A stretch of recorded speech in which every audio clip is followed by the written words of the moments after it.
मेरे प्यारे छात्र छात्राओं, जैसा कि आप जानते हैं, 9th क्लास एनसीईआरटी की पुस्तक बदल गई है और उस पुस्तक का नाम है गंगा। और एक ही पुस्तक है, एक ही बुक है, सिर्फ गंगा, और कोई पूरक पुस्तक नहीं है। इसी में गद्य पद कविता और कहानी सब कुछ है, और इसी में व्याकरण से संबंधित भी प्रश्न आपको मिल जाएंगे।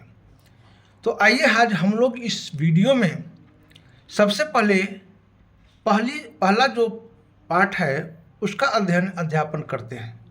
एक नया पद आया है भक्ति साहित्य से, भक्ति से नामदेव जी का। नामदेव जी और रैदास जी, इन दोनों का पद दिया गया है। तो आज हम लोग नामदेव जी का ये पद पढ़ेंगे। ये 9th क्लास की बुक में है, 9th क्लास की किताब में है। इसको नई पुस्तक है, अभी उपलब्ध नहीं है, लेकिन हमने जो है सो इस पद को लिखा है और उसका अर्थ भी आपको बता देते हैं। प्रश्न उत्तर vimalhindi.in पर दिया हुआ है, उस पर भी आप देख लेंगे। डिस्क्रिप्शन में हम दे देंगे इसका लिंक। और चैनल पर नए हैं तो सब्सक्राइब करिएगा, अच्छा लगेगा तो लाइक करिएगा और अपने दोस्तों में ज़रूर शेयर करिएगा। तो आइए शुरू करते हैं। मैं न होतूं तुम न होतो, मैं न होतो तुम न होतो, कर्म न होता काया। ये ईश्वर की सर्वव्यापकता को बताता है। नामदेव जी मराठा के संत हैं, मराठी भाषा के संत हैं, और हिंदी में भी इनकी बहुत सारी भक्ति के पद हैं। बहुत पहुँचे हुए संत कवि थे नामदेव जी। तो आइए उनके इस सुंदर पद का अध्ययन करते हैं। मैं न होतो तुम न होतो, कर्म न होता काया। नामदेव जी महाराज कहते हैं, जब मैं नहीं था, तुम नहीं था और कोई कर्म नहीं था, इस संसार की कोई सृष्टि नहीं थी, कुछ भी नहीं था, एक भी जीव जंतु नहीं था, हम न हो तो तुम न हो तो कौन कहाँ से आया। कोई नहीं था, न हम थे न तुम थे, कोई नहीं था, कोई जीव जंतु पेड़ पौधा कुछ भी नहीं था, कौन कहाँ से आया है। कभी सोचे हैं आप? प्रश्नवाचक चिन्ह है, प्रश्नालंकार है। मैं न हो तो तुम न हो तो, कर्म न होता काया। कोई कर्म नहीं था, कोई शरीर नहीं था किसी का, न हम थे न आप थे, कुछ भी इस धरती पर, इस संसार में, इस ब्रह्मांड में नहीं था।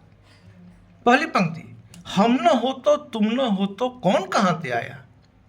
बताइए, न हम थे न तुम थे, कुछ भी नहीं था, फिर सब कहाँ से आए, कौन कहाँ से आया। चंद न होता, चांद भी नहीं था, सूर्य न होता, सूर्य भी नहीं था, पानी पवन मिलाया, न इस धरती पर जल था न हवा थी। इन सारी चीजों से धरती को, धरती के जीव जंतुओं को किसने मिलाया, कौन आपूर्ति करता है। कभी सोचा है आपने? शास्त्र न होता, वेद न होता, कर्म कहाँ से आया। न तो शास्त्र था, न तो वेद था, ये कर्म, ये सब कुछ नहीं था।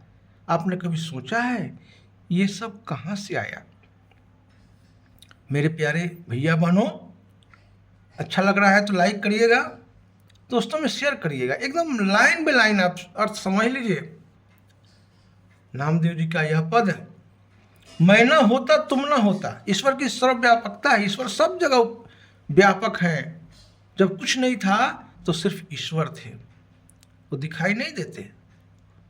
बिन पग चले सुने बिनु काना, यानी निर्गुण संत कवि हैं नामदेव जी, और वे अपने निर्गुण भगवान की चर्चा करते हैं, उनका यश का वर्णन करते हैं कि ईश्वर सब जगह विद्यमान है, व्यापक है, अनादि काल से, अनंत काल से, जब इस संसार में कुछ भी नहीं था। हम न होते, तुम न होते, कौन कहाँ से आया। चंद्र न होता, सूर्य न होता, पानी पवन मिलाया, शास्त्र न होता, वेद न होता, कर्म कहाँ से आया। न तो कोई शास्त्र था, न तो वेद भी नहीं था, न कोई कर्म कांड थे, कुछ भी नहीं था, कोई बाह्य आडंबर नहीं, न कोई पूजा पाठ, कुछ भी नहीं था। ये सब कहाँ से आया। पांडे तुमरी गायत्री लोधे का खेत खाती थी। व्यंग करते हुए नामदेव जी कहते हैं बाहरी दिखावे को, बाह्य आडंबर को, कि पांडे लोग ये जो तुम लोग मंत्र पढ़ते हो ऊपरे मन भाव से, ये सब कहाँ था? ये सब दिखावे का है। अगर मन में पवित्रता नहीं है तो जितना भी आप मंत्र पढ़ लीजिए, जाप कर लीजिए, सब बेकार है। सच्चे हृदय से ईश्वर की भक्ति, ईश्वर की आराधना अगर हो तो सच्चे भक्ति से हो, मंत्र जाप से नहीं। कबीरदास जी ने भी कहा, पोथी पढ़ी पढ़ी जगमुआ पंडित भयानक कोय। नामदेव जी महाराज भी कहते हैं कि पांडे तुमरी गायत्री लोधे का खेत खाती थी, लपुटी ठेंगा टगी टगी करे, लंगड़ी लंगड़ी जाती थी। साधु का भेष बना लिया, हाथ में एक डंडा ले लिया, खट खट खट खट धरती पर बजाते हुए आगे बढ़ रहे हैं। ये सबसे क्या है? इन सारी चीजों से कुछ नहीं है। ये तो एक दिखावा है, एक ढोंग है।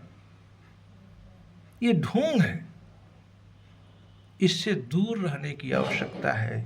आगे कहते हैं नामदेव जी, पिंजर के बिट्ठा बाहर के बिट्ठा, बिट्ठा माने विट्ठल नांदी, भगवान श्री कृष्ण ईश्वर, उनके निर्गुण निराकार प्रभु जो सब जगह विद्यमान है, कण कण में व्याप्त हैं। वे कहते हैं पिंजर के बिट्ठा माने पिंजरे में जो आत्मा के रूप में भगवान है बैठा हुआ शरीर के अंदर, और बाहर के जो भगवान हैं, बिट्ठा बिट्ठा सब जग भया, सब एक है, एक समान। जल में कुंभ, कुंभ में जल है, बाहर भीतर पानी। कबीरदास जी ने लिखा, शरीर के अंदर जो आत्मा है उसमें भी परमात्मा है, और बाहर में जो भगवान है उसमें भी भगवान है, कण कण में भगवान है, वो सब एक हैं।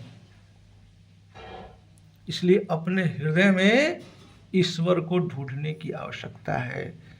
झूठ मूठ का जाप मंत्र इधर उधर भटकने की नहीं है। अगर सच्चे हृदय से ईश्वर का आराधना किया जाए तो भगवान मिल जाते हैं। खूब ध्यान से समझिएगा मेरे छात्रों। नामदेव कहे बिट्ठा के बिना कोई ठौर खाली न रहा। नामदेव जी कहते हैं कि भगवान के बिना, ईश्वर के बिना कोई जगह खाली नहीं है। अर्थात ईश्वर प्रत्येक कण कण में है, प्रत्येक जगह विद्यमान है। ना में मंदिर, ना में मस्जिद, ना काबे कैलाश में, कबीरदास जी ने लिखा। तो सभी निर्गुण भक्त कवि यही मानते हैं कि ईश्वर सब जगह व्याप्त है, कण कण में व्याप्त है, कहीं भटकने की आवश्यकता नहीं है, कोई मंत्र जाप की आवश्यकता नहीं है। सच्चे हृदय से अपने अंदर ईश्वर को महसूस करने की आवश्यकता है। ये है इस पद का भावार्थ, और ये है, ये पद नया पद है। ध्यान से आप लोग इसको समझिएगा।